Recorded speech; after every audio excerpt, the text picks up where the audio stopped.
Meus irmãos, hoje nós vamos então para a terceira pregação da nossa série. Nós estamos numa série apologética, uma série de defesa da fé. Começamos no primeiro domingo do mês, falando acerca da pobreza da teologia da prosperidade, A pobreza da teologia da prosperidade. No domingo passado, nós falamos acerca da incoerência da teologia liberal, e hoje então nós vamos falar acerca de dois movimentos. Vamos tentar defender a fé evangélica, a fé que uma vez foi nos passada, e vamos expor então pelo menos dois movimentos. O título então do sermão dessa noite é A Derrota do Movimento Batalha Espiritual e o Poste-ídolo da Nova Reforma Apostólica. A derrota do movimento Batalha Espiritual e o Poste-ídolo da Nova Reforma Apostólica. Por favor, abra sua Bíblia comigo no texto base dessa noite, Jeremias, capítulo de número 5. Nós vamos ler então o verso de número 30 e o verso 31.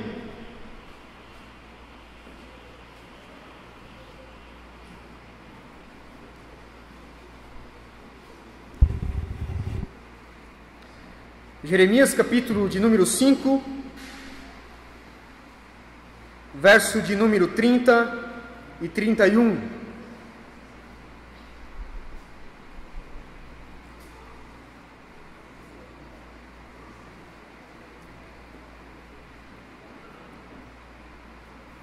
Diz assim a palavra do Senhor: uma coisa espantosa e horrível acontece nesta terra. Os profetas profetizam mentiras, os sacerdotes governam por sua própria autoridade, e o meu povo gosta dessas coisas. Mas o que vocês farão quando tudo isso chegar ao fim? Vamos ler novamente esses dois versos. Uma coisa espantosa e horrível acontece nesta terra.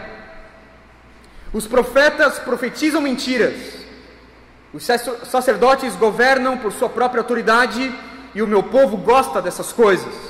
Mas o que vocês farão quando tudo isso chegar ao fim? Vamos ao Senhor em oração. Pai, nós louvamos o Teu nome, Senhor, por tudo. Glorificado seja o Teu nome, Senhor, pela pessoa bendita do Teu Filho Jesus. Nós louvamos o Teu nome, Senhor. Nós louvamos o Teu nome neste culto. E nós queremos, ó Deus, entregar aquilo que é Teu, ó Pai. Nós queremos entregar a ordem deste culto. Nós queremos Te entregar, ó Deus, as nossas afeições, tudo aquilo que nós somos, tudo aquilo que nós viemos aprender, tudo aquilo que nós viemos, ó Deus, a lidar nessa noite. Por favor, venha receber, ó Deus, destes pobres pecadores, ó Deus.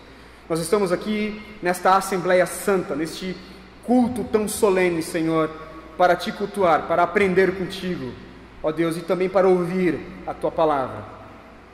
Deus, em Cristo Jesus, eu oro, na pessoa do Teu Filho Jesus, eu vou a Ti, ó Deus, rogando para que o Senhor venha me usar como pregador do Teu Evangelho, Senhor. Usa-me, ó Deus, usa-me como miserável pecador, Pai. Usa, ó Deus, a Tua palavra, usa a exposição da Tua Escritura, Senhor. Usa, ó Deus, essa defesa da fé, Pai. Ó Deus, que eu não venha pregar nada, senão o Teu Evangelho, Pai. Faz isso para a glória do Teu nome e para a alegria da Tua igreja. É assim que nós oramos, em Cristo Jesus. Amém. Um dos melhores filmes acerca da Segunda Guerra Mundial é o filme Bastardos Inglórios, do diretor Quentin Tarantino. O filme, como todos os filmes do Tarantino, é um compêndio de pequenas histórias e diálogos que se juntam, trazendo um final surpreendente. Uma das cenas mais interessantes do filme Bastardos Inglórios é a famosa cena do bar, onde um espião americano, ele é descoberto pelos nazistas ao pedir 3 canecas de cerveja de forma errada dentro da cultura alemã. Um típico alemão começa a contar, meus irmãos, a partir do dedão. Então ele vai pedir com o polegar, com o indicador e com o médio. Ein Glasser bitte. 3 canecas de cerveja. 3 cervejas, por favor. Ele não usa como nós. Ele não pede como nós. 3 cervejas. Nós usamos esses 3 dedos aqui. 3 cervejas. Ein Glasser bitte. E foi dessa forma que ele pediu. 3 cervejas, por favor. O verdadeiro nazista, o verdadeiro alemão que estava na frente dele, descobriu na hora que ele, na verdade, era um espião. Estava com roupa do exército alemão, né? Estava com roupa de um nazista, falava muito bem o alemão, porém, ele foi descoberto, literalmente, ele entregou a sua verdadeira identidade através dos sinais. Ele deu um sinal, né, e esse sinal então foi descoberto. Ele parecia ser um alemão. Ele falava muito bem a cultura, a língua alemã, porém, ele esqueceu, ou talvez se enganou, ou talvez não sabia que um verdadeiro alemão, ele começa a contar a partir do dedo polegar. Drei Glasen bitte. 3 cervejas, por favor. E não 3. Desta forma. Algo parecido acontece no meio da igreja, meus irmãos. Falsos cristãos dão sinais claros que, embora estejam entre nós, não são dos nossos. Eles estão em nosso meio, porém não fazem parte do nosso meio.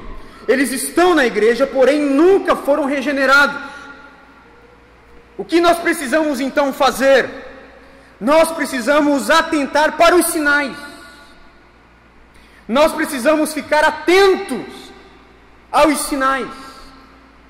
Aos sinais de um falso apóstolo, ao sinal de um falso profeta, ao sinal de um não regenerado que está no meio da igreja. Com linguajar espiritualizado, algumas heresias têm ganhado terreno no meio do povo evangélico.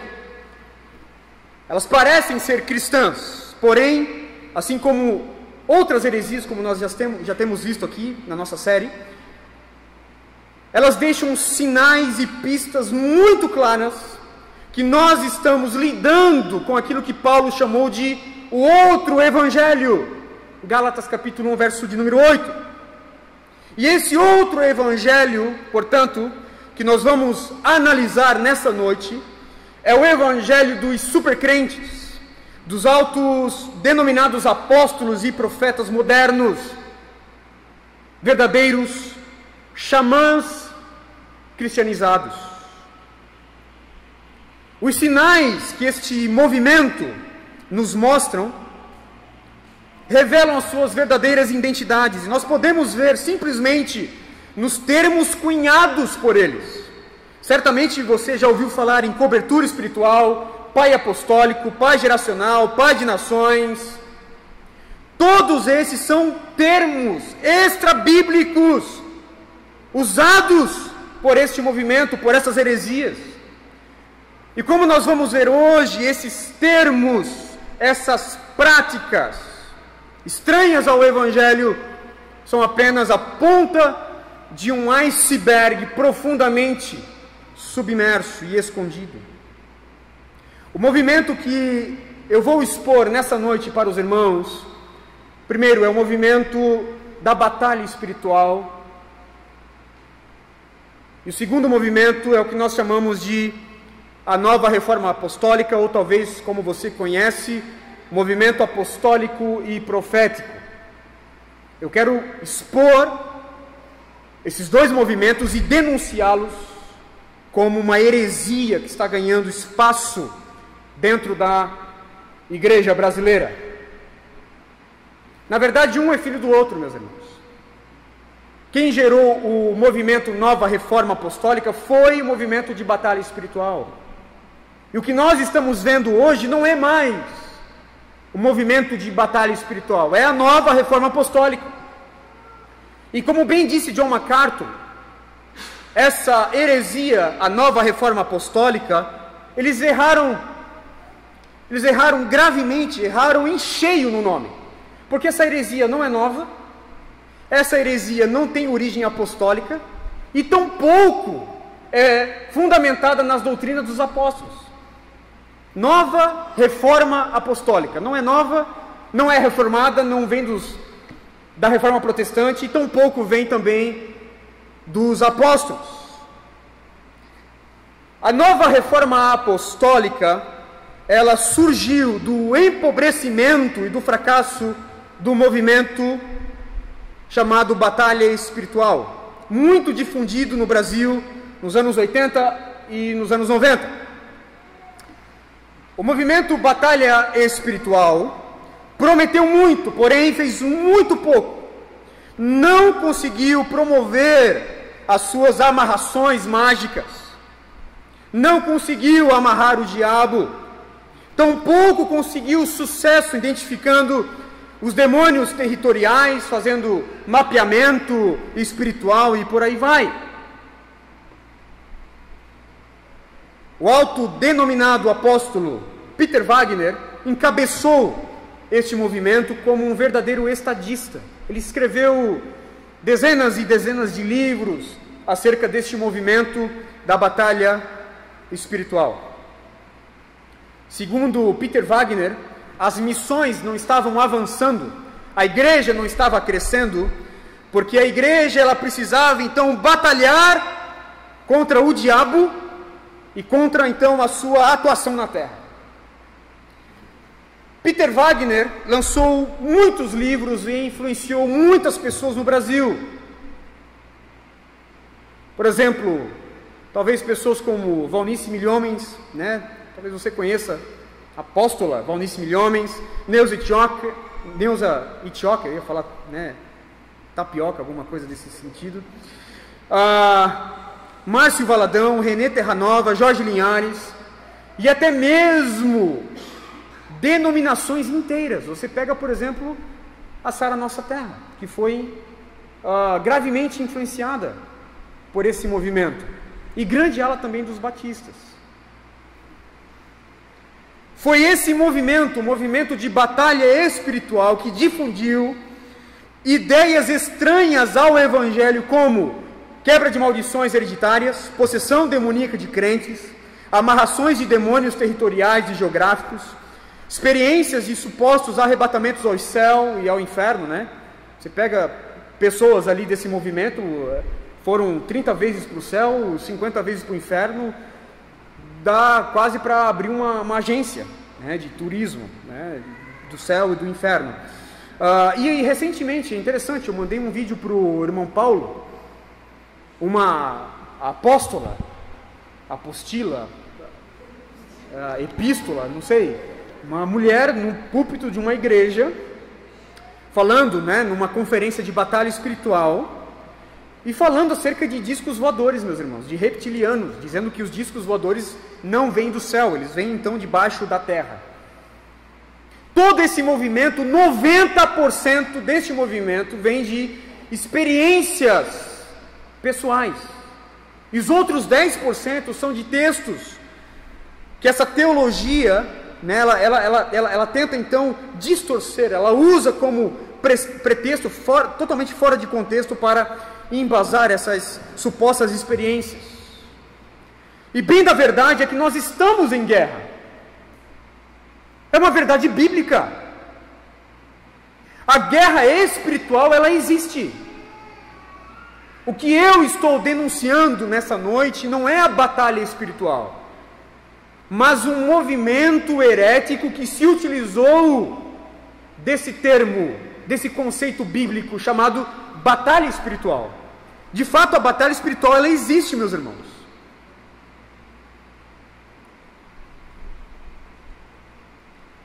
A batalha do crente, da igreja, contra o diabo, ela existe. Ela é real. Como é real a pessoa do diabo. A Bíblia fala pouquíssimo acerca do diabo, da pessoa do diabo, da sua natureza. Nós não conseguimos, talvez, fazer uma teologia completa acerca da pessoa do diabo. O que nós podemos saber é que ele se opõe à obra de Cristo. Ele é um anjo caído que se rebelou contra Deus e levou consigo uma terça parte dos anjos do Senhor. Na Bíblia, ele é chamado de opositor e adversário, em João, capítulo de número 13. Ele é chamado de caluniador, em Mateus 4. Ele é chamado de o Deus deste século, em 2 Coríntios, capítulo 4. Ele é chamado de o inimigo, em Mateus, capítulo de número 13. Ele é chamado de homicida, mentiroso e pai da mentira, em João, capítulo de número 8. Ele é chamado de o príncipe das potestades do ar, Efésios capítulo de número 2. Ele é chamado de a antiga serpente, Apocalipse capítulo de número 12. Ele é chamado de o tentador, 1 Tessalonicenses capítulo 3. Ele é chamado de dragão, em Apocalipse capítulo de número 12. Portanto, nós não estamos lidando aqui com uma força impessoal. Nós não estamos lidando com uma energia negativa. O diabo não é uma energia negativa. Satanás não é uma força impessoal, não é simplesmente a presença do mal. Satanás é um ser pessoal, é um espírito que age voluntariamente contra Cristo e a sua igreja. E esta luta, ela é real. A nossa luta, ela é tão real como real é o diabo. Por exemplo, escrevendo em Efésios capítulo de número 6, a partir do verso 10, Paulo vai falar acerca da nossa luta.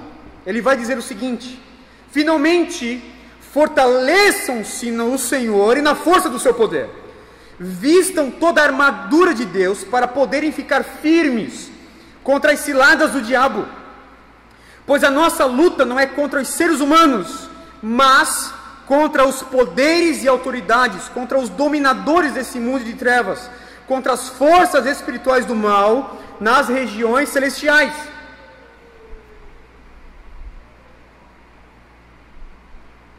Paulo não estava brincando aqui quando ele escreveu isso.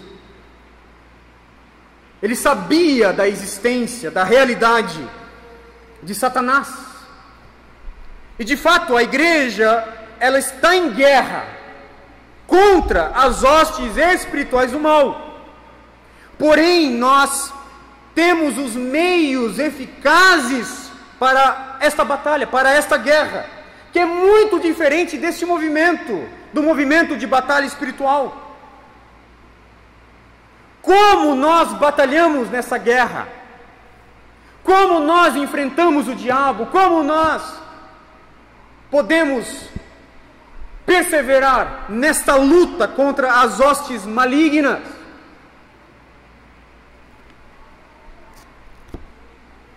A Bíblia vai nos encorajar a batalhar contra o diabo, simplesmente de duas formas. Primeiro, orando ao Senhor.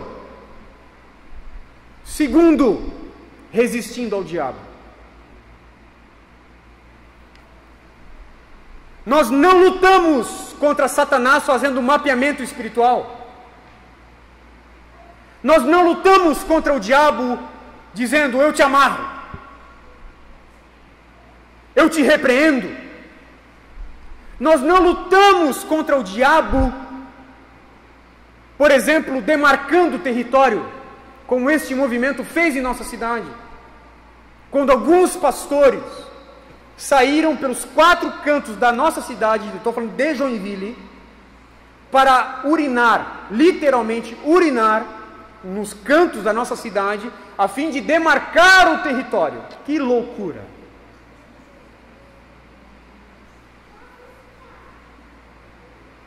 Não é desta forma que a igreja luta contra o diabo. Nós temos os meios eficazes no Evangelho que nos diz acerca dessa batalha, acerca dessa guerra. Nós entramos nessa guerra, primeiro, orando ao Senhor; segundo, na obediência, resistindo o maligno. Veja, por exemplo, como Cristo lidou com Satanás em Mateus, capítulo de número 4, ao verso de número 11. Ele resistiu ao diabo naquela tentação.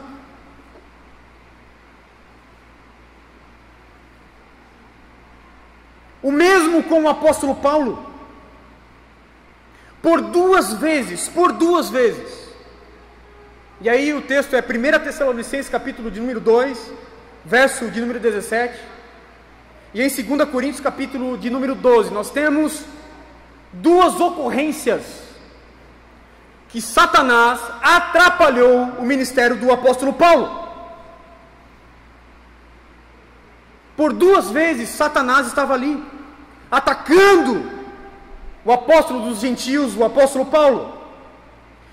No primeiro texto, no texto de 1 Tessalonicenses, capítulo de número 2, verso 17 e 18, nós não sabemos ao certo como Paulo reagiu a esse impedimento do diabo para viajar a Tessalônica.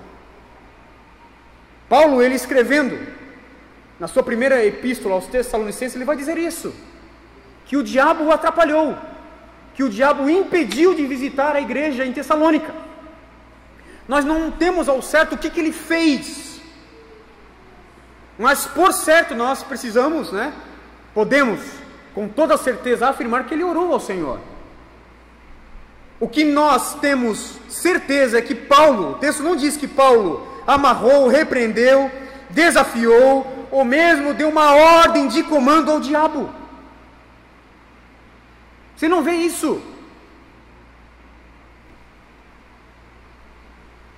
A situação fica mais clara quando nós lemos 2 Coríntios, capítulo de número 17, do verso 7 ao verso 9. Nesse texto, Paulo diz que um mensageiro de Satanás lhe fustigava a carne com um espinho. E a palavra grega, para o espinho ali é literalmente uma estaca. Uma estaca. O diabo estava fustigando, estava tentando peneirar o apóstolo Paulo, atormentando a sua vida e o seu ministério. Percebamos que Paulo, ele não amarra o diabo. Paulo, ele não tenta descobrir a hierarquia que aquele espírito maligno tinha dentro das hostes malignas. Tampouco Paulo faz algum mapeamento espiritual, nada disso. Nesse segundo texto, ele simplesmente orou ao Senhor 3 vezes. E como nós sabemos, o Senhor achou por certo permitir que aquele tormento continuasse a fim de forjar o caráter do apóstolo Paulo e ensinar que ele depende exclusivamente da graça do Senhor. Portanto, nós guerreamos, nós batalhamos contra o diabo, orando e obedecendo, resistindo. Foi exatamente assim que o apóstolo Pedro encorajou a igreja. Em 1 Pedro capítulo 5, verso de número 9, nós temos o alerta do apóstolo Pedro para as igrejas com relação à natureza do diabo. De acordo com Pedro, o diabo é como um leão querendo matar, querendo aniquilar, querendo devorar a igreja. O que Pedro faz? Ele manda a igreja repreender o diabo? Ele manda a igreja quebrar maldições hereditárias? Ele manda a igreja fazer qualquer ato profético? Não! Pedro os instrui simplesmente na resistência cristã. Na resistência cristã. 1 Pedro capítulo 5, verso 9: estejam alertas e vigiem, o diabo, inimigo de vocês, anda ao redor como leão, rugindo e procurando a quem possa devorar. Resistam-lhe, permanecendo firmes na fé, sabendo que os irmãos que vocês têm em todo o mundo estão passando pelos mesmos sofrimentos. Portanto, aprendemos nestes textos que basicamente batalhamos contra o diabo dessas duas formas: na oração e na obediência. Oração e obediência, ou seja, é no caráter de Cristo. É sendo forjado no caráter de Cristo, na obediência ao Senhor e também na oração. Se o diabo pudesse ser amarrado, meus irmãos, por nós não iríamos fazer isso? Se eu soubesse que era tão simples assim, amarrar o diabo, eu te amarro, eu te repreendo, se fosse tão simples assim, eu já teria feito isso. Porém, não é dessa forma que nós batalhamos. Por que nós não repreendemos então o diabo? Por que nós não repreendemos o mal? Sabe por quê? Porque nós não temos poder para isso. Você não vê o apóstolo Paulo repreendendo o diabo. Por quê? Porque ele não tem poder para isso. Você não vê Pedro repreendendo o mal, repreendendo o diabo. Por quê? Porque ele não tem poder para isso. Você pega, por exemplo, Zacarias capítulo de número 3. Até mesmo Miguel, o anjo do Senhor, não repreendeu, não ousou, o texto vai dizer, não ousou sequer proferir juízo contra o diabo. Perdão, meus irmãos, é Judas capítulo de número 9. Judas 9. Miguel, o anjo do Senhor, na luta ali, né? Na luta contra o diabo, por conta do corpo de Moisés. Judas capítulo 9. O texto vai dizer que nem mesmo Miguel ousou proferir juízo contra o diabo. O que Miguel fez? O que o anjo do Senhor fez? Orou ao Senhor. Que o Senhor te repreenda. Que o Senhor te repreenda. Ele clamou a Deus, ele orou. Que o Senhor te repreenda, Satanás. Por quê? Que nem mesmo Miguel tem poder, tem autoridade para repreender o diabo.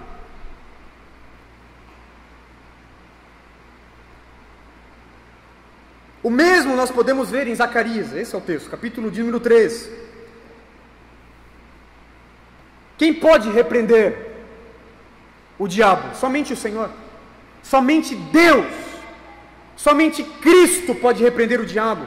Zacarias capítulo 3, do verso 1 ao verso de número 2.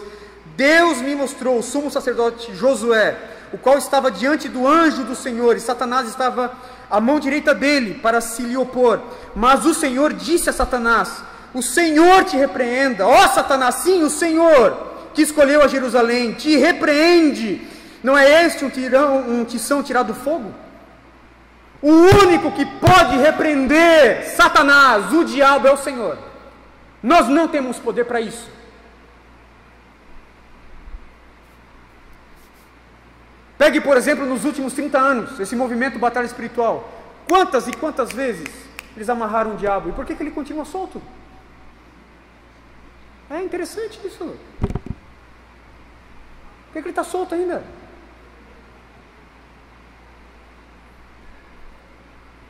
Eles não têm poder para isso.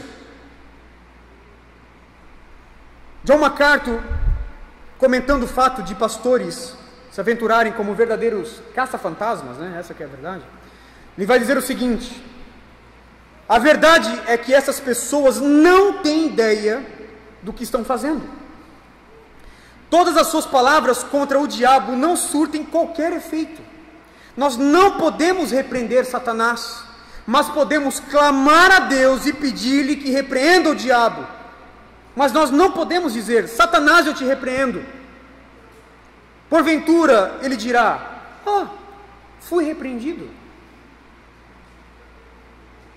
Pensamos que podemos simplesmente falar: eu te amarro, Satanás, e esperar que ele responda: opa, agora é o meu fim. John MacArthur então vai dizer: se eu tivesse esse tipo de autoridade sobre o adversário, eu o silenciaria permanentemente, por um fim a sua interferência diabólica para sempre. Você pode perceber a loucura de tal pensamento? É um absurdo pensar que podemos dar ordens a Satanás. Só há um que pode. Se até o apóstolo Paulo foi impedido por Satanás e seu mensageiro com um espinho, quem somos nós para pensar que podemos falar com o diabo e esperar que ele nos obedeça? Se Paulo precisou confiar que Deus cuidaria de Satanás, que ousadia temos nós para pensar que podemos nos envolver diretamente na luta e vencê-la? De fato, nós não temos, meus irmãos. Nós não podemos. Nós não temos em nossa disposição nenhuma receita para expulsar e para repreender o diabo. O que nós podemos fazer então? Nós podemos orar ao Senhor. Nós podemos clamar a Deus. Você acha isso pouco? Você acha mesmo que orar é uma ferramenta fraca? Você acha mesmo que clamar a Deus é um artifício descartável, alguma coisa como um brinquedinho de plástico? Não é. Nós podemos orar ao Senhor, nós podemos resistir ao diabo. Somente dessa forma nós estaremos realmente batalhando a verdadeira batalha espiritual. A mesma verdade nós podemos ver na carta do apóstolo Tiago. Portanto, submetam-se a Deus, resistam ao diabo e ele fugirá de vós. Se nós temos uma receita para essa batalha, essa receita é daqui. Se submeter a Deus, isso envolve também a oração e o clamor ao Senhor. E também na resistência ao diabo, e ele fugirá de nós. A pergunta que nós fazemos então é: por que esse movimento, o movimento de batalha espiritual, ok? Esse movimento, né, de mapeamento, de espírito territorial, de quebra de maldições, por que esse movimento fracassou? Por que ele perdeu a guerra? Que eles começaram a notar que amarravam o diabo aqui e o diabo continuava solto. O bicho continuava solto. Não houve mudança nas nações, não houve mudança na vida da igreja, nas cidades, nas nações, como esse movimento esperava. Ao contrário, ao invés do mundo melhorar com tantos exorcismos e quebras de maldições, atos proféticos, né? O mundo ficou pior. O mundo ficou pior. Sem falar que muitos desses caças fantasmas aí caíram em todo tipo de imoralidade que você possa imaginar. Movimento, batalha espiritual, perdeu a guerra. Se viu em completa derrota.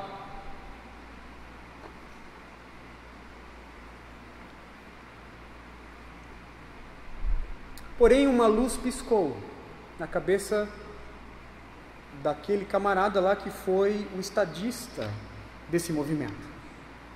Uma luz acendeu. Aonde? Naquele homem chamado Peter Wagner. O mesmo homem que estava encabeçando o movimento Batalha Espiritual. A luz piscou dessa forma: nós estamos perdendo a guerra, nós estamos perdendo a batalha espiritual, porque está faltando os generais dessa guerra. Está faltando ordem de comando, nós estamos soltos. A igreja está solta. Não há ninguém que dê ordem, não há ninguém, os generais, nós estamos sem os generais. E quem são os generais? Os apóstolos. Está faltando os apóstolos para a igreja de hoje. Está faltando os generais dessa guerra. Por isso que nós estamos, então, perdendo esta guerra. Peter Wagner, ele não se retratou das suas práticas extras bíblicas do movimento Batalha Espiritual. Antes ele criou uma desculpa que dizia que o movimento de batalha espiritual estava fracassando, porque a igreja estava sem a ordem do comando dos apóstolos. Estava faltando apóstolos hoje, apóstolos e profetas modernos hoje. O que ele fez? Ele criou então esse movimento de a nova reforma apostólica. Porque nós precisamos vencer a guerra. Esta guerra só pode ser vencida com os generais, os apóstolos. Precisamos então dos apóstolos hoje. Foi criado e aqui nasceu a nova reforma apostólica. A nova reforma apostólica é um movimento que defende a ideia de que Deus, desde o ano de 2001, inaugurou a segunda era apostólica. A primeira era apostólica foi com os apóstolos do primeiro século, os apóstolos de Cristo. Já a segunda era apostólica, ela foi inaugurada no ano de 2001. É a segunda e última, né? Então, ou seja, é os apóstolos e eles agora. É a segunda e última. E a segunda era apostólica, inaugurada em 2001, foi inaugurado, né? Por quem? Peter Wagner. Ninguém menos do que o próprio Peter Wagner. Numa conferência na Califórnia, Peter Wagner relata como se deu essa revelação, né, da restauração apostólica. Ele disse o seguinte: nós temos de entender que a igreja tem um governo estabelecido por Deus. Nós estamos em 2004, estamos vivendo agora na segunda era apostólica. A segunda era apostólica começou em 2001. Este é o ano de 2001, que marca a segunda era apostólica, o que significa que, por muitos anos, o governo da igreja não estava no seu devido lugar, desde o primeiro século.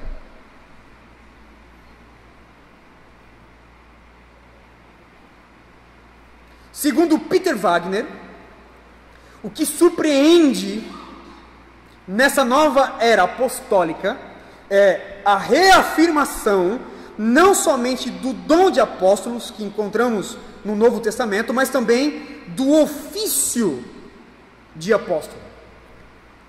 Não nos admira, por exemplo, que Peter Wagner considerou o seu companheiro, né, na coalizão internacional de apóstolos, uma rede que ele criou, ele simplesmente considerou o seu companheiro, o John Kelly, no mesmo nível do apóstolo Paulo. É brincadeira? Para Peter Wagner, o fracasso do movimento Batalha Espiritual se deu porque a igreja estava sem o governo apostólico. O problema, diz o Wagner, né? O problema é que Satanás consegue tudo o que quer em nossa sociedade, porque ele tem um governo. E a única maneira de derrubar um governo é com outro governo. Não acontecerá de outra forma. Portanto, o governo da igreja, que é apostólico, tem que passar a vigorar na igreja estendida, que é a sociedade em geral. Então veja, nós estávamos perdendo a guerra porque estávamos sem esse governo, o governo dos apóstolos. Mas o Senhor inaugurou a segunda era apostólica em 2001. Não demorou muito para que depois desse descobrimento do Peter Wagner, alguns eventos mundiais, né, do mundo fossem atribuídos a quem? Ao Senhor? Não, a Peter Wagner. Por exemplo, Peter Wagner vai defender que depois dessa revelação da segunda era apostólica, como prova de autenticação da restauração apostólica, Deus respondeu às suas orações, dando fim à doença da vaca louca na Europa. É brincadeira? Não, esse cara tem poder. A vaca louca acabou por conta do Peter Wagner. Ele vai dizer o seguinte: eu sabia que Deus queria que eu empregasse a autoridade apostólica que Ele havia me dado e decretasse, de uma vez por todas, que a doença da vaca louca chegasse ao fim na Europa e no Reino Unido. Foi o que eu fiz.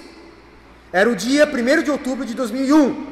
Um mês depois, um amigo meu enviou-me um artigo do jornal da Inglaterra, dizendo que a epidemia tinha sido interrompida e que o último caso notificado da doença da vaca louca fora em 30 de setembro de 2001, um dia antes do decreto apostólico. O que Peter Wagner não disse que o Peter Wagner não disse é que, na verdade, a doença da vaca louca, ela existe até hoje. Inclusive, um ano depois, tiveram 69 casos somente na Inglaterra dessa epidemia da vaca louca. Bem, da verdade é que Peter Wagner, e com essa nova reforma apostólica, eles influenciaram, meus irmãos, muito a igreja no Brasil. Muitos pastores foram fortemente influenciados por Peter Wagner.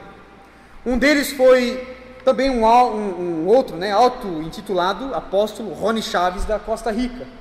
Este apóstolo, Rony Chaves, foi ele que ungiu, inclusive, Valnice Milhomes em 2001, a apóstola, e também a Neuza Etioca como apóstola em 2002.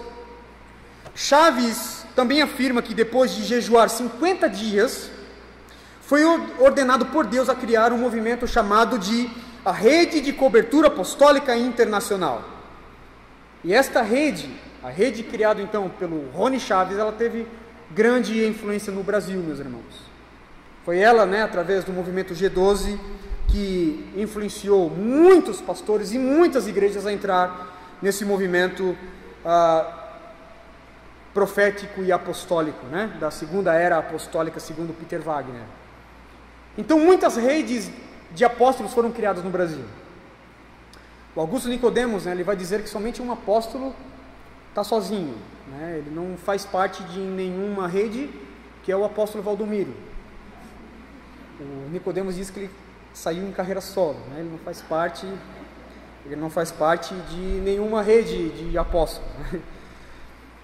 E o que é nítido é que os apóstolos do Brasil, dentro dessas redes e redes e redes, que foram criando, eles se contradizem.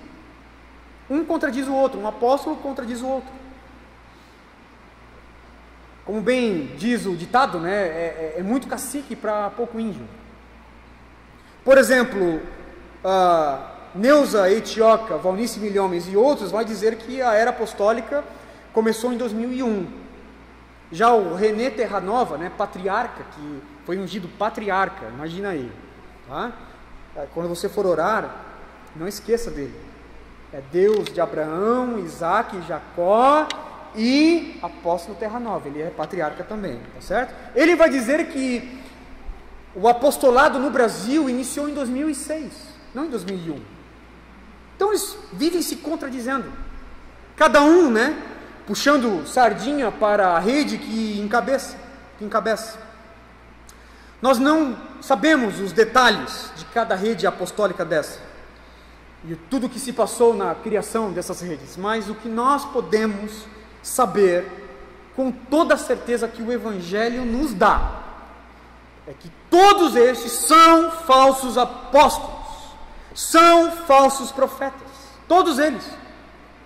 Nós não vemos na história do cristianismo nenhum movimento de credibilidade que reivindicou para si uma autoridade apostólica, a não ser as seitas e heresias. Por exemplo, Marcião, um herege, lá dos primeiros séculos, ele reivindicou para si a autoridade apostólica. Todos que dentro do cristianismo histórico reivindicaram sempre foram seitas e heresias, sempre.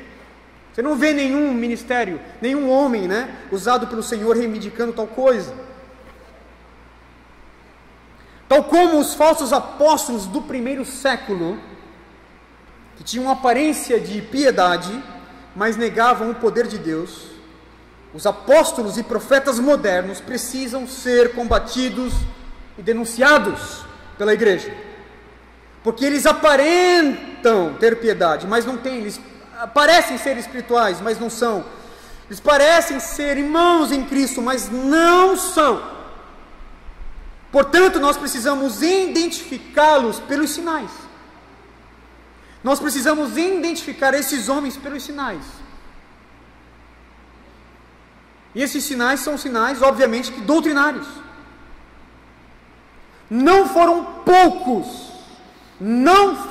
poucos que chegaram em nossa comunidade, aqui na nossa igreja, totalmente abusados por esse movimento. Alguns chegaram realmente transtornados por conta do que viram, do que ouviram e do que presenciaram dentro desses movimentos. Creio, portanto, que seja prudente denunciá-los e chamá-los como eles realmente são. Eles são falsos apóstolos e falsos profetas.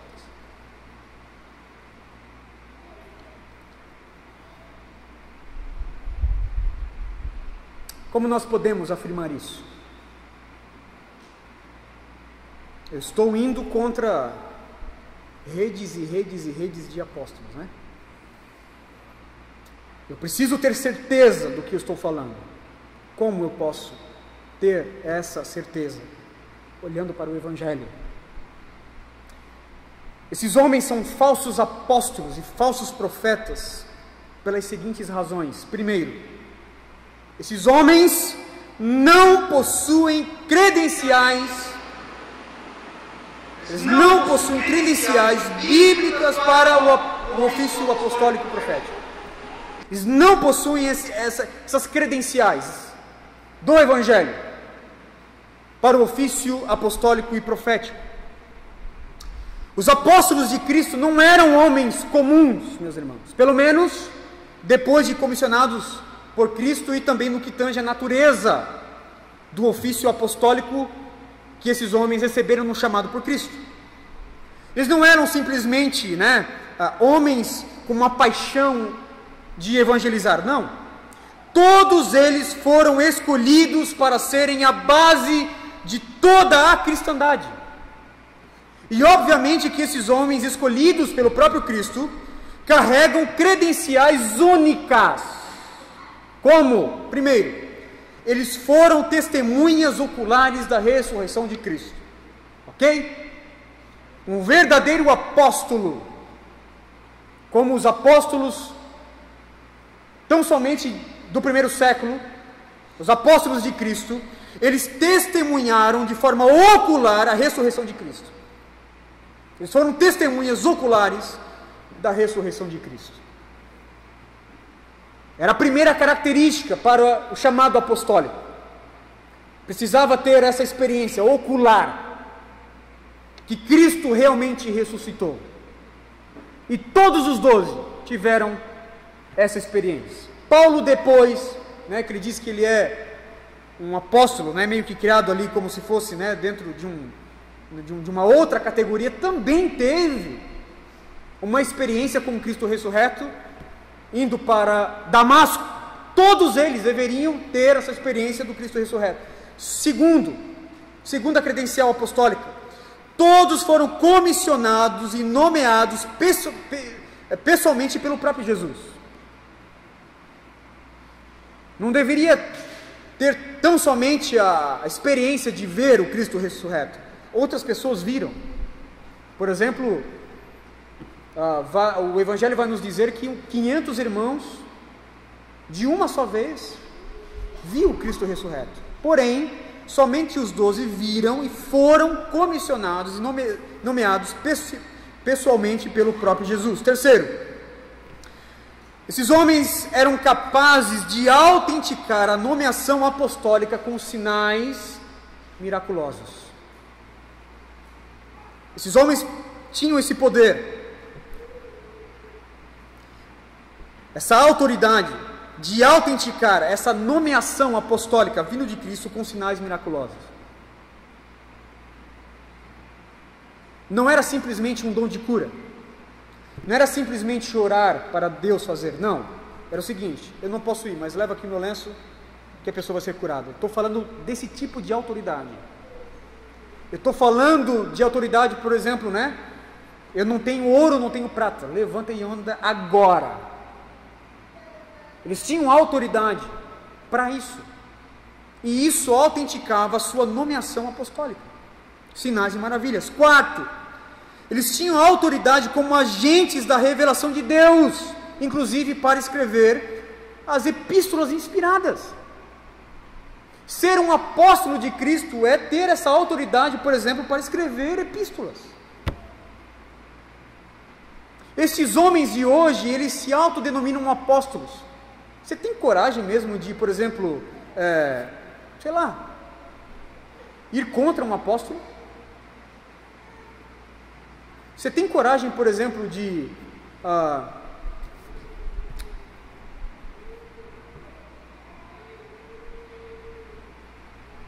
sentar com esse apóstolo? Fugiu a palavra agora? Não é denunciar, mas... Me ajuda aí, Fernando, por favor. Debater, protestar, confrontar um apóstolo. Quem é que confronta um apóstolo? O apóstolo vai prestar contas com quem? Né? Não é verdade? Ele é um apóstolo. É um apóstolo, velho.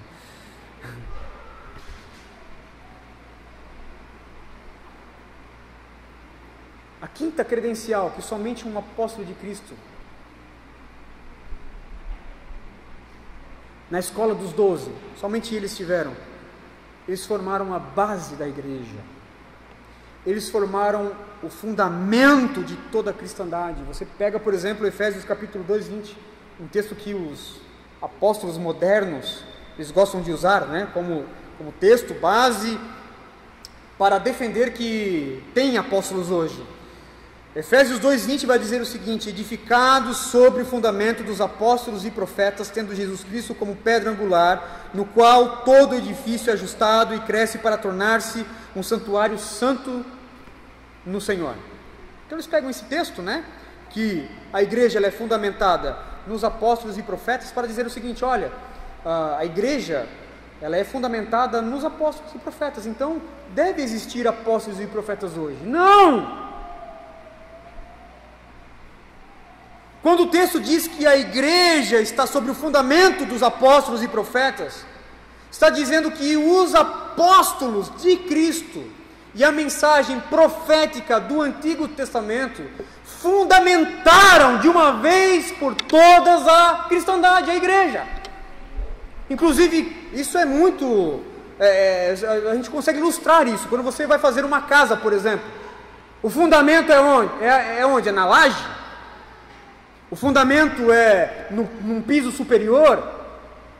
É na cobertura? Não, o fundamento é na base. E o fundamento é feito uma vez só.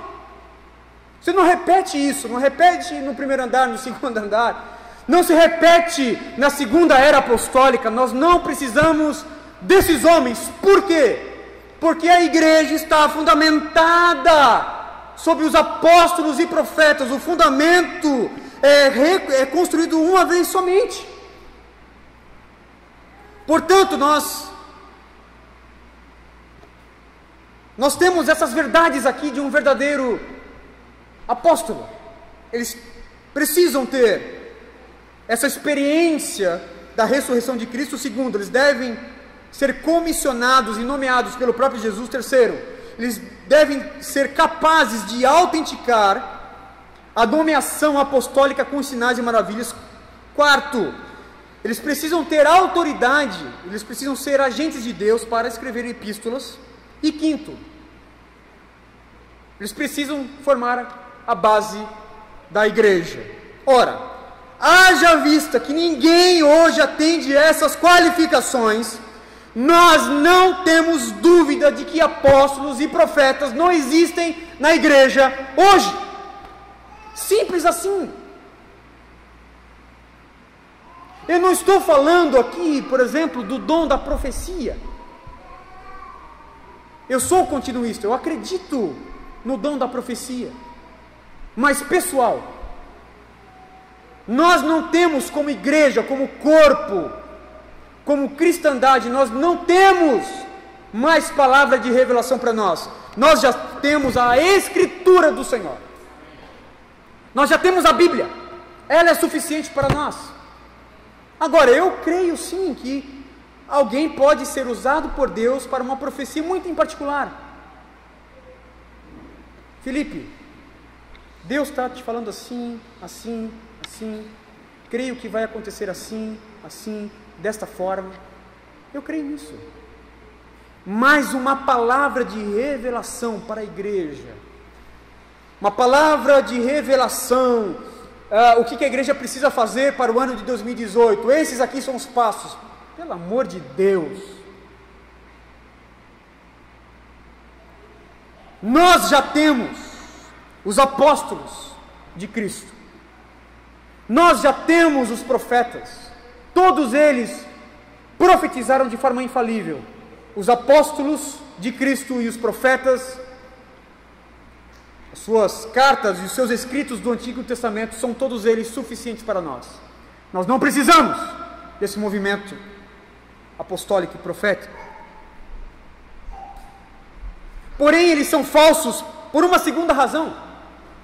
As suas revelações, as revelações desses super crentes, desses super saiyajin espiritual, esses homens, são Power Rangers do Senhor, ok? Esses profetas, eles trazem revelações fantasiosas, extra-bíblicas e geralmente contrárias aos preceitos da Bíblia.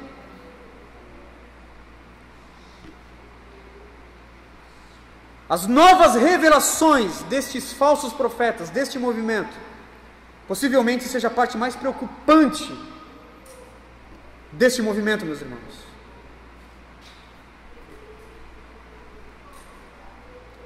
Ironicamente, é interessante na minha pesquisa, ironicamente alguns, quando questionados acerca da eficácia das suas profecias para a igreja, suas revelações para a cristandade mundial, alguns deles admitem a possibilidade de profetizar falsamente.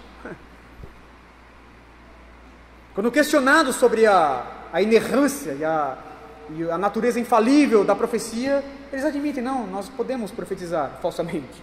Esse é o caso, por exemplo, do profeta norte-americano Bob Jones, que, segundo ele, 2/3 de suas profecias não se cumprem porque ele só consegue acertar 1/3.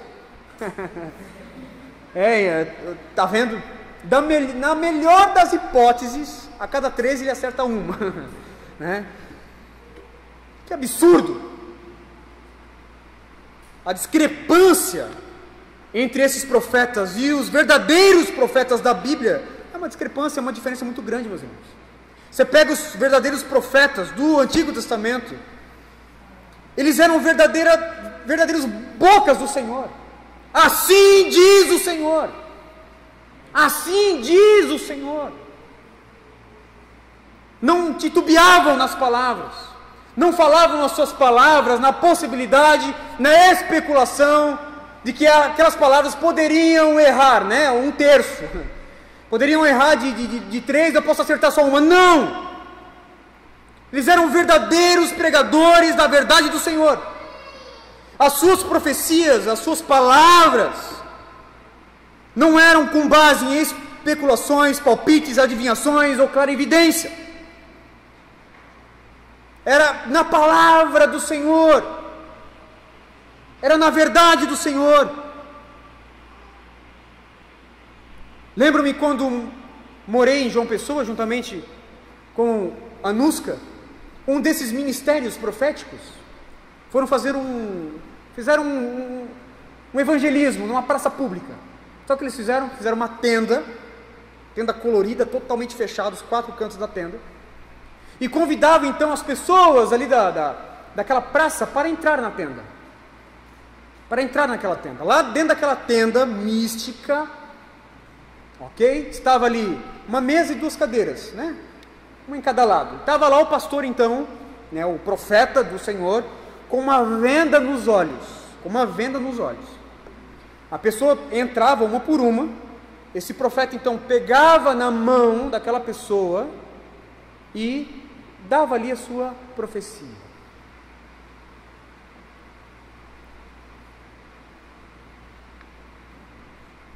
Neste caso, que eu pego como exemplo, você acredita mesmo que o Senhor ia se contextualizar com práticas ciganas a fim de trazer uma revelação ao coração do pecador? Você crê nisso mesmo?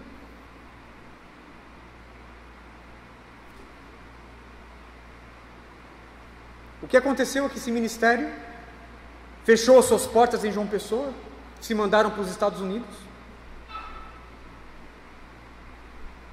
As poucas pessoas que congregavam ali, algumas estão desigrejadas, abandonaram o evangelho, abandonaram a vida da igreja.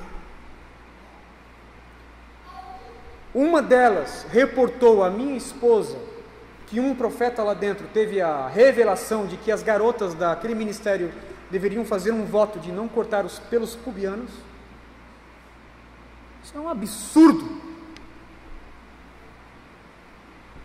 Isso é coisa de deep web, né? Isso é coisa assim é coisa de deep web isso aí. Tá certo? Isso é literalmente uma feitiçaria. Certa vez encontrei um dos congregantes com uma venda nos olhos, fazendo... eles faziam muita coisa com venda no olho. Não sei porquê, mas não queriam...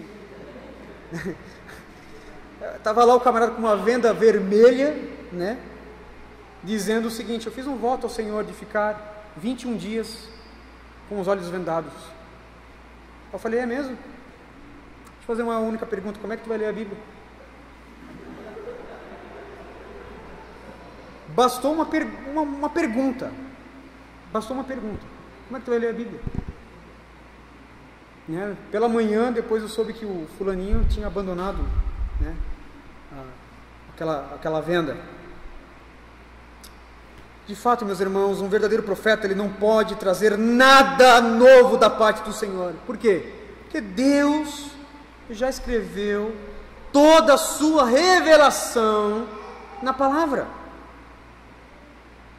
Nós temos a Bíblia. E esses homens, esses falsos profetas, esses que vivem trazendo revelações fantasiosas e extra-bíblicas para a igreja, eles, né, se promovem como verdadeiros homens de Deus, como homens cheios do Espírito. Não são, porque se eles fossem verdadeiros homens de Deus, cheios do Espírito, eles não fariam outra coisa a não ser pregar a palavra de Deus. A palavra de Deus é inspirada pelo Espírito. E você vai ver então o ministério desses homens, eles fecham a Bíblia, e a pregação é uma coisa, chama outra, é uma coisa de testemunho, de experiências pessoais, de fantasias. Se eles fossem cheios do Espírito, como eles afirmam ser, eles não fariam outra coisa a não ser pregar a palavra, porque a palavra é inspirada pelo Espírito. A palavra é a palavra do Espírito, e ela não acerta tão somente 1/3 das suas profecias, ela acerta 100%. É o preceito do Senhor, é o mandamento do Senhor, é a palavra do Senhor, é a verdade do Senhor. Eu fico irado, meus irmãos, porque esses homens se promovem como verdadeiros homens de Deus, cheios do Espírito, mas não pregam a palavra do Espírito. Como pode?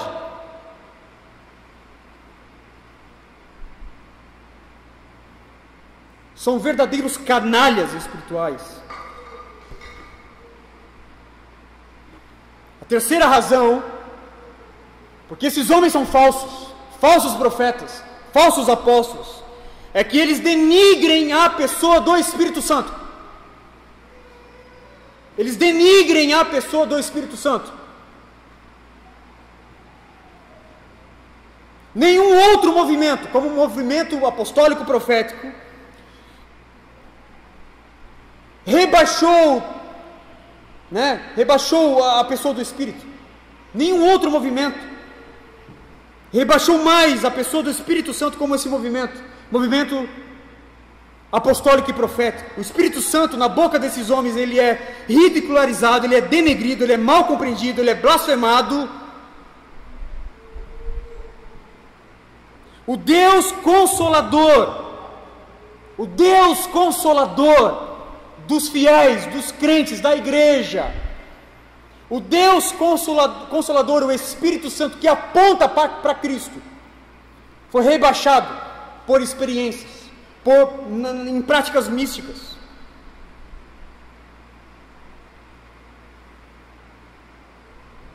Nas reuniões desses movimentos, As pessoas caem ao chão, se debatem, né? Como verdadeiras minhocas, correm pela igreja, engatinham como animais, gritam, dançam, entram numa histeria coletiva, dando gargalhadas, têm visões de anjos. Até mesmo palavras que são usadas para denotar uma pessoa entorpecida pelas drogas são atribuídas à obra do Espírito Santo. Ser cheio do Espírito Santo transformou-se nesse ministério em chapação, chapadinha do Espírito, chapar o coco para o Senhor, abrir uma garrafa e beber todas. Será que o Espírito Santo de Deus, iria associar a sua obra santa com palavras que descrevem o uso das drogas? Eu não posso acreditar nisso. Eu não posso. Por isso eu afirmo, nenhum outro ministério rebaixou tanto o Espírito Santo, denegriu tanto o Espírito Santo como esse movimento apostólico e profético.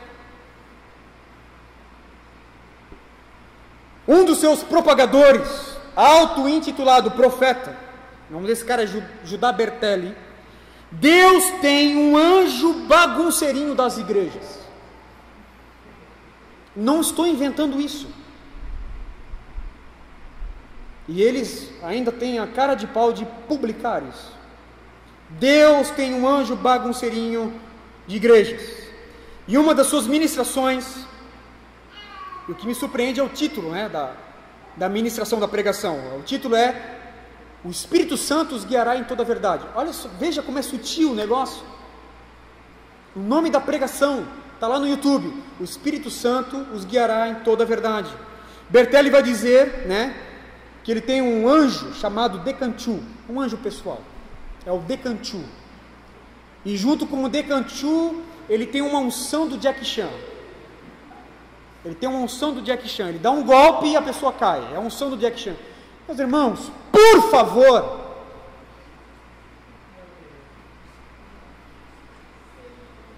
nada mais ridículo do que isso. Pegue o caso, por exemplo, do profeta norte-americano Todd Bentley, que justifica as suas curas brutais como ordem de Deus. Bentley pregando na igreja, isso também está na internet, está lá. O vídeo dele pregando, ele vai dizer o seguinte: ele estava pregando, né, e ele diz o seguinte: por que o poder de Deus não está agindo aqui na igreja?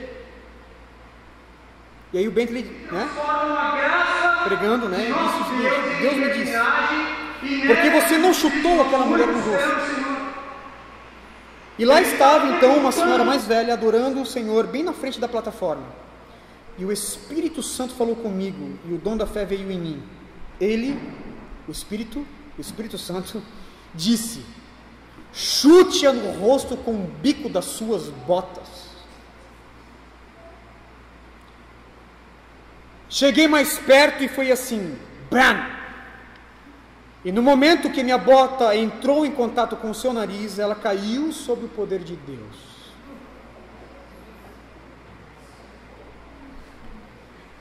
Eu não estou falando de um homem desconhecido, ok? Estou falando de um homem que influenciou muito esses pseudo-profetinhas aqui do Brasil. Todos conhecem Todd Bentley. Sabe o que aconteceu? Todd Bentley fazia parte da rede do Peter Wagner. Você acha mesmo que Peter Wagner o repreendeu por conta disso? Não. O saudou ainda porque, segundo ele, Todd Bentley foi um instrumento para um avivamento na sua cidade.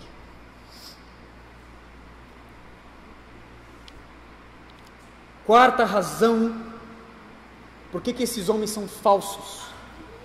Porque eles promovem e recebem culto à sua própria personalidade. Eles promovem culto à personalidade, e nada poderia ser mais contrário ao verdadeiro ofício apostólico e profético do que isso. Com jargões e frases de efeito, eles se promovem como homens especiais, como super espirituais, portadores de uma revelação divina, pai de nações, pai de pastores, pastor de pastores, pais geracionais, homens que promovem um choque entre o céu e a terra. O que é isso se não culto à personalidade? Os seus seguidores os chamam, como num post que recentemente eu denunciei no Facebook, eles chamam de profetas que podem mudar destinos. Ora,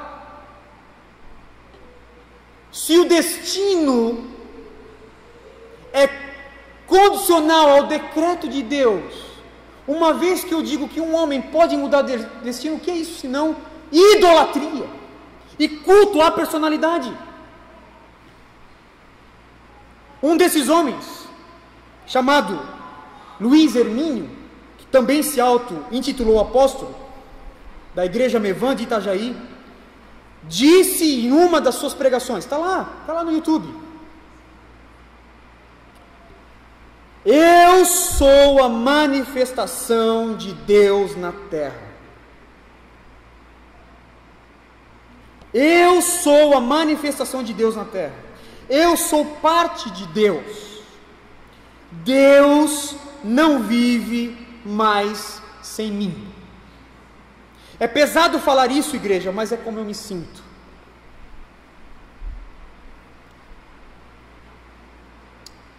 Você acha mesmo que um homem desse é um verdadeiro profeta, um verdadeiro apóstolo?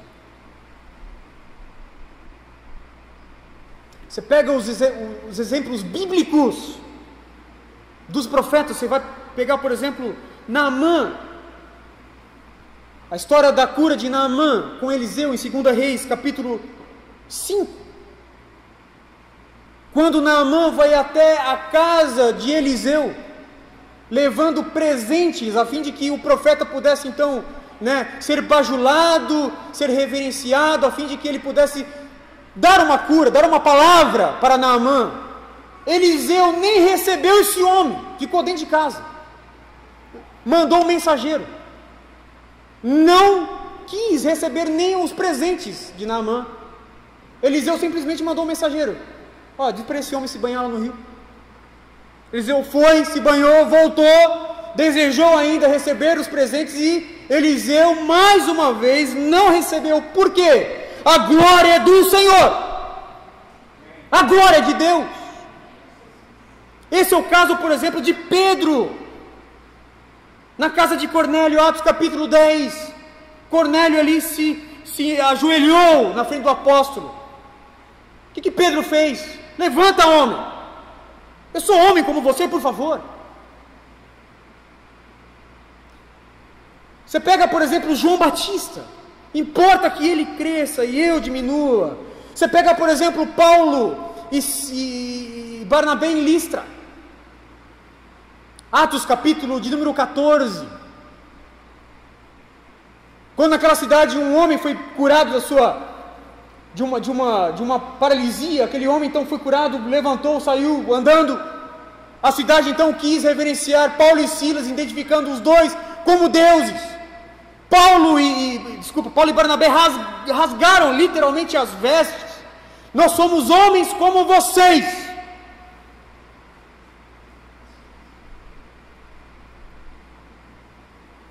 Um verdadeiro apóstolo sabe que a Deus toda a glória. Homem algum tem estrutura para receber culto, meus irmãos. Nós não temos essa estrutura. Lembremos-nos do que o apóstolo Paulo fala acerca da conquista e o avanço do evangelho por meio de cristãos tão comuns como nós. Escrevendo na segunda epístola aos Coríntios, capítulo 4, verso 7: temos, porém, este tesouro em vasos de barro, para que a excelência do poder seja de Deus e não de nós. Somente Deus pode receber culto. Todos nós somos homens caídos, nós não podemos nada, Deus pode tudo. Você pega, por exemplo, as cartas de Paulo, depois você vê. Paulo, ele nem usava o título apóstolo. Ele não escrevia, vocês a igreja de Corinto, eu, apóstolo Paulo. Não! Eu, Paulo, vírgula, apóstolo de Cristo. Para Paulo, o apostolado não era uma questão de título, não era algo que poderia ser colocado num cartazinho, apóstolo Paulo, não. Miserável homem que sou, disse ele.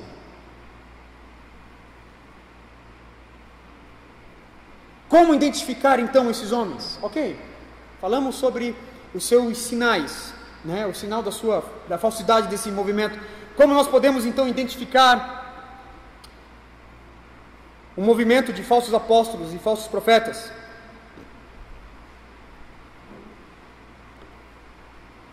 O apóstolo João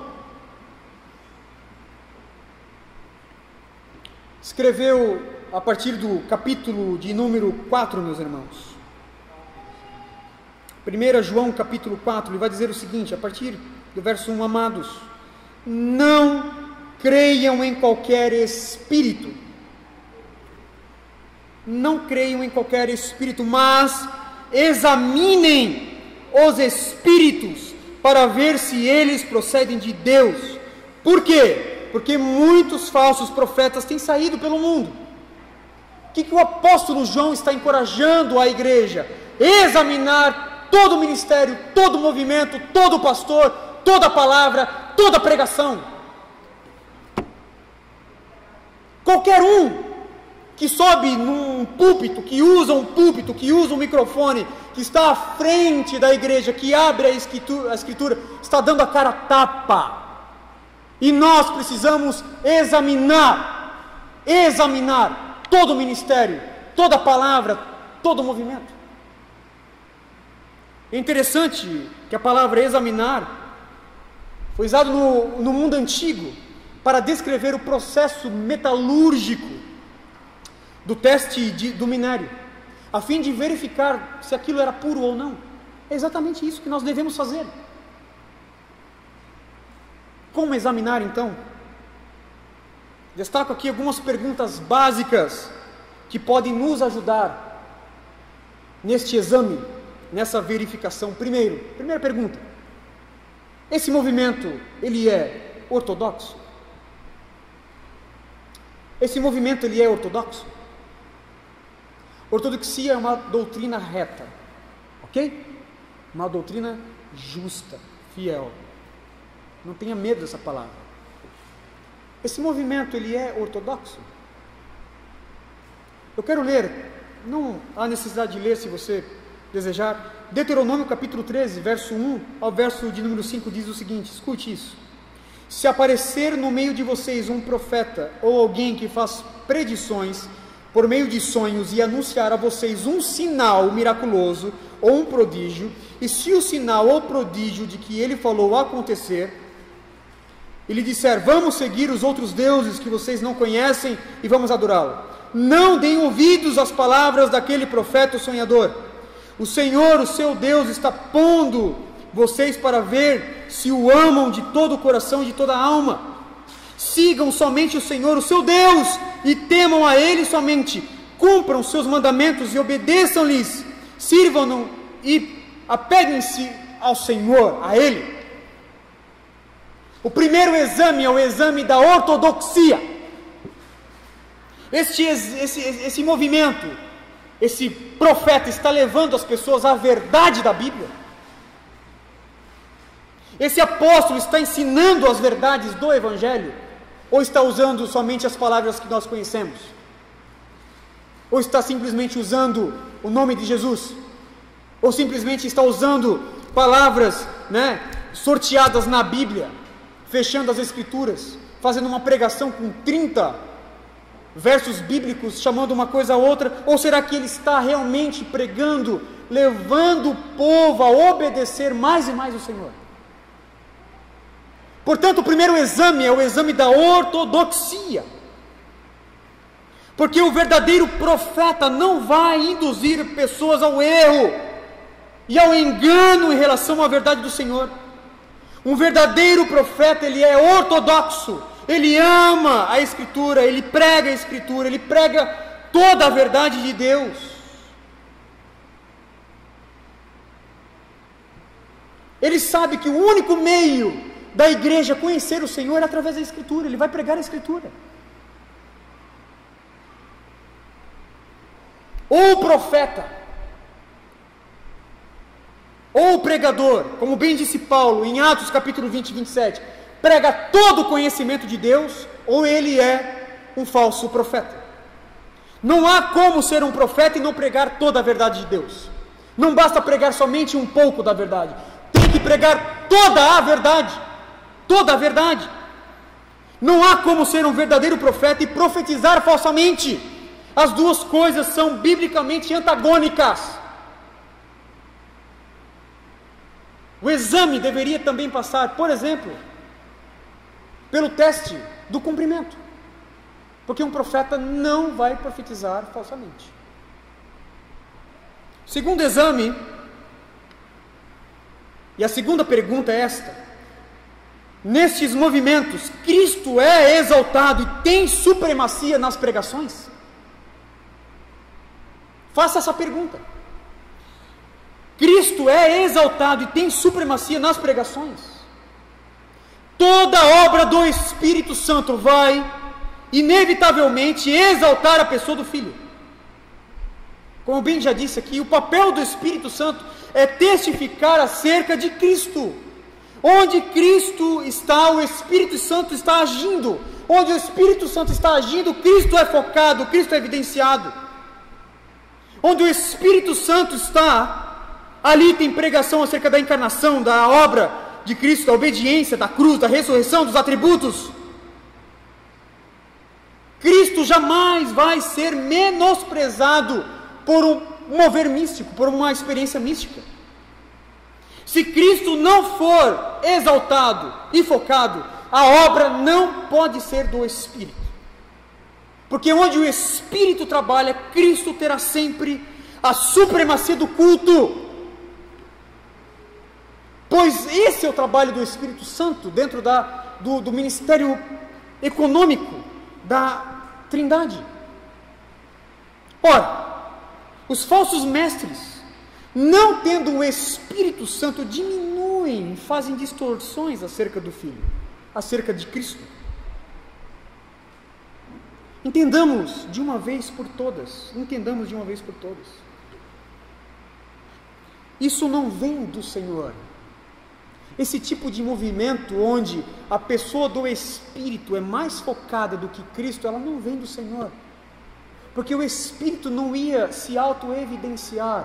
O Espírito evidencia a pessoa de Cristo. E ao evidenciar a pessoa de Cristo, ele também está sendo exaltado, porque este é o trabalho do Espírito.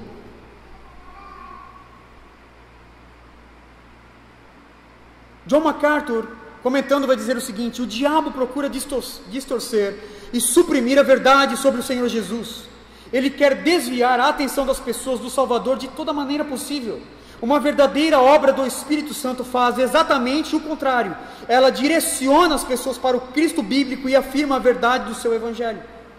Uma verdadeira obra do Espírito em um ministério pautado nas Escrituras sempre irá exaltar a pessoa do Cristo, do Filho, de modo que ele será mais evidenciado, focado e desejado do que a pessoa do Espírito. Entendamos isso.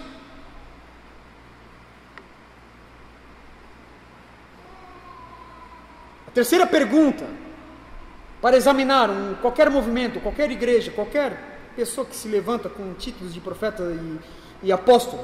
Terceira pergunta: este movimento, ele promove a obra da santificação cristã?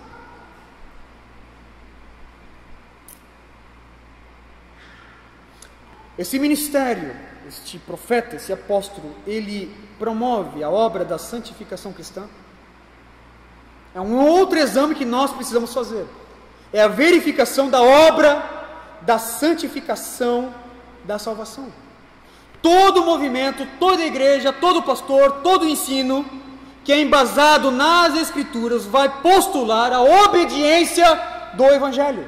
Não tem o Evangelho sem obediência. Não tem Evangelho sem obediência. Não há obra do Espírito sem a santificação. Não há salvação sem evidência. E aqui eu não estou apelando para um legalismo, meus irmãos. Eu não estou apelando para isso. Eu não estou falando sobre salvação de obras, nada disso. O que eu estou postulando, defendendo, é que a salvação é nos dada pela graça, mediante ao amor incondicional do Senhor, sim. Porém, essa salvação vai ter também a obra da santificação. Ela vai levar à obediência, ela vai levar à santificação, não tem como. O Evangelho nos salva para uma radical transformação.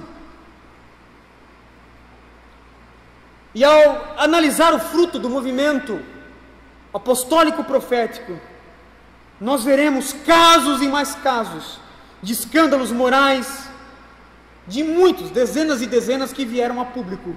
Envolvimento com drogas, adultério, abuso, enriquecimento ilícito, lavagem de dinheiro, estelionato, a lista é grande.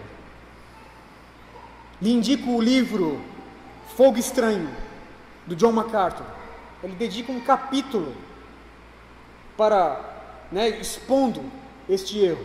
E não é algo que, simplesmente, não é uma fofoca, ok? É algo que veio a público, que todas as pessoas têm conhecimento disso.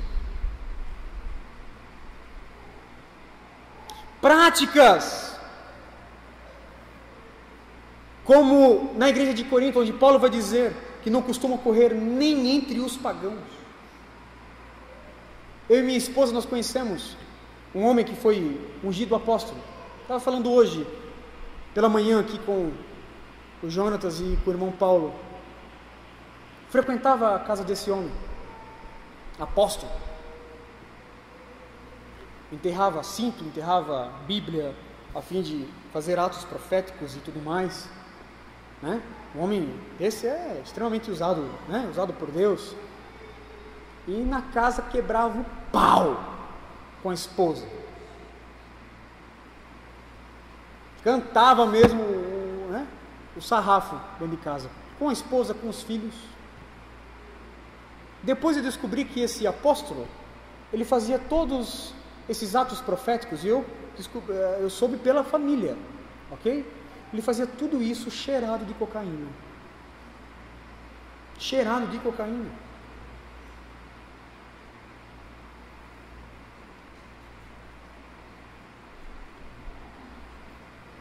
Eu não estou aqui falando, meus irmãos, de uma escorregada, de um pecado que foi cometido e de pessoas que vieram ao arrependimento, não.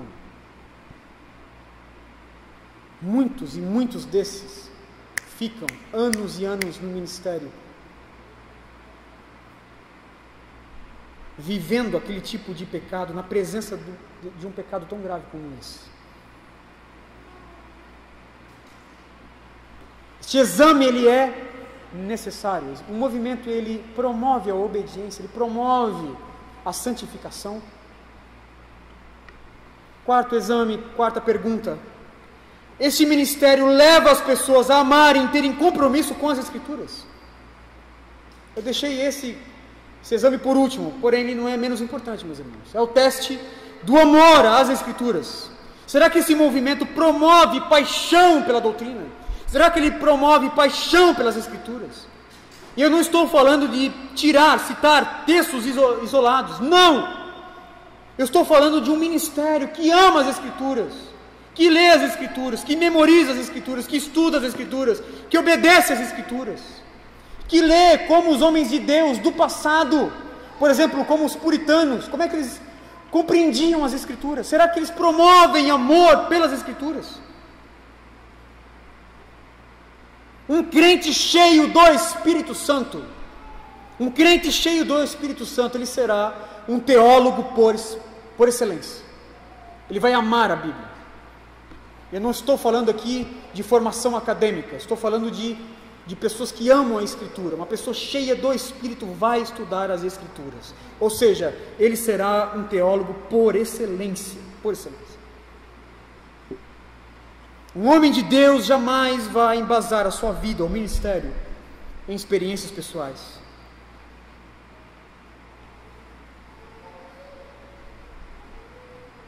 Deus nos falou, de uma vez por todas, no Evangelho, nas Escrituras, meus irmãos. Precisamos ficar atentos aos sinais. Precisamos ficar atentos aos sinais. Porque cedo ou tarde eles vão dar esses sinais. Eles vão. Daem Gleiser Beat. Daqui a pouco está com roupa ali, está com linguajar, mas eles vão dar esses sinais. Atentamos para isso. Atentamos para isso. Não tenha medo. Não tenha medo de identificá-los, de examiná-los e de combatê-los. Isso é bíblico. Isso é bíblico. Inclusive, como bíblico é também citar os nomes, dar os nomes aos bois. Não faria diferença nenhuma para você se eu falasse assim, olha, tem um remédio famoso aí, circulando, né, sendo comercializado nas farmácias, que é um verdadeiro veneno. Só que eu não vou falar o nome, descubra aí você. Não faz sentido isso.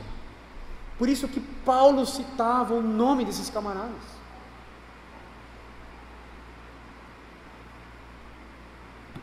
Ame o Evangelho.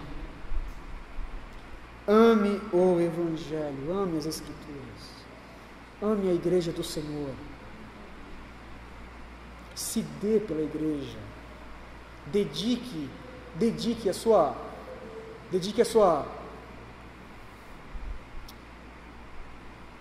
imagem para a igreja. Que as pessoas lhe chamem. Que as pessoas lhe chamem de violentos, sei lá. Eu me preocupo com Cristo, meus irmãos. Sinceramente, eu me preocupo com a pessoa de Cristo. Você me pergunta assim, Tiago, todos que estão nesse movimento, são todos lobos? Eu vou lhe dizer, não. Tem pessoas ali que realmente nasceram de novo, são regeneradas. Mas há muitos lobos, é com relação a esses lobos que eu estou pregando. É contra esses lobos devoradores, coveiros de igrejas, que eu estou lutando aqui. Talvez por um certo momento, uma pessoa dessa, que ama Jesus, que é piedosa, por um momento ela vai ser enganada, vai estar ali. Mas o Senhor vai tirar ela desse movimento, com toda certeza. Eu creio que pessoas regeneradas também, pessoas que entregaram a vida a Cristo, que foram salvas, eu também creio que elas podem ser enganadas, por uma mentira. Eu creio nisso. Ela ainda não foi glorificada, as suas afeições espirituais ainda não são ainda completas. Porém, há muitos lobos. Possamos denunciá-los e chamá-los do que eles realmente são, falsos. Vamos orar?